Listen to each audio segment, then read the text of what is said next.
इंसानियत मथा क्यों एहसान वा हुसैन।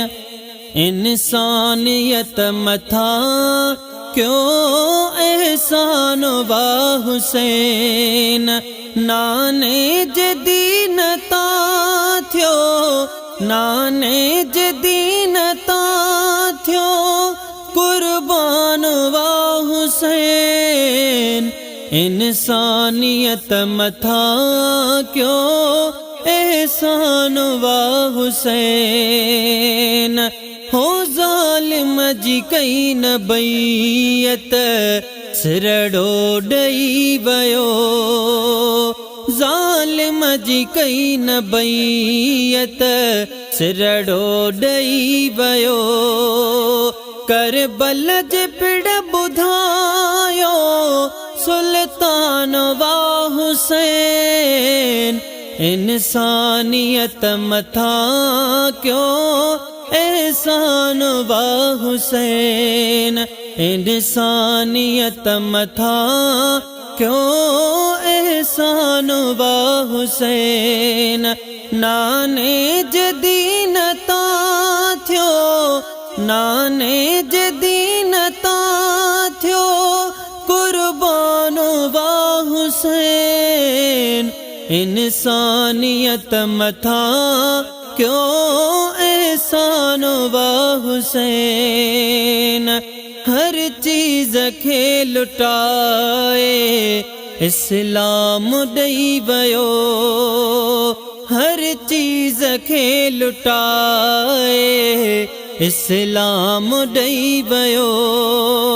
नेज़े मथा बि पढ़ियो, नेज़े मथा बि पढ़ियो कुरान वा हुसैन। इंसानियत मथा क्यों एहसान वा हुसैन। इंसानियत मथा क्यों एहसान वा हुसैन। नाने जदीन ता थियो, नाने जदीन ता थियो कुर्बान वा हुसैन। इंसानियत मथा क्यों एहसान वा हुसैन।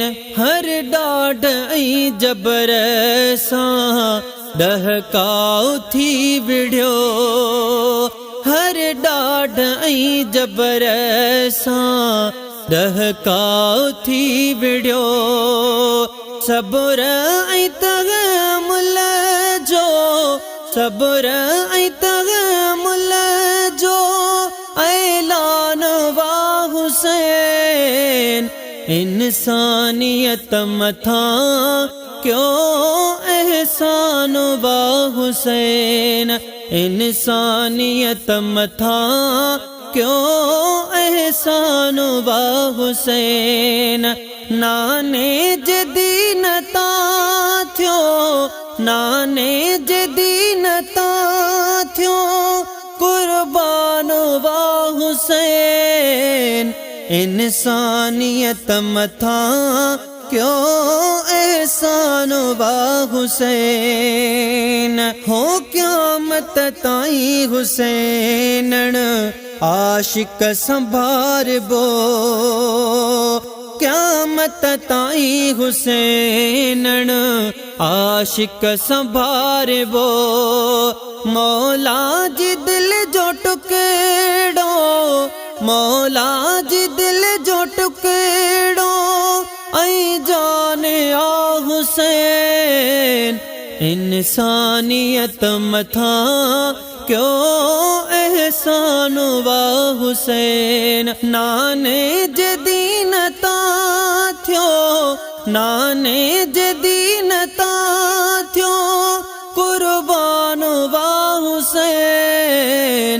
इंसानियत मथा क्यों एहसान वा हुसैन। इंसानियत मथा क्यों एहसान वा हुसैन।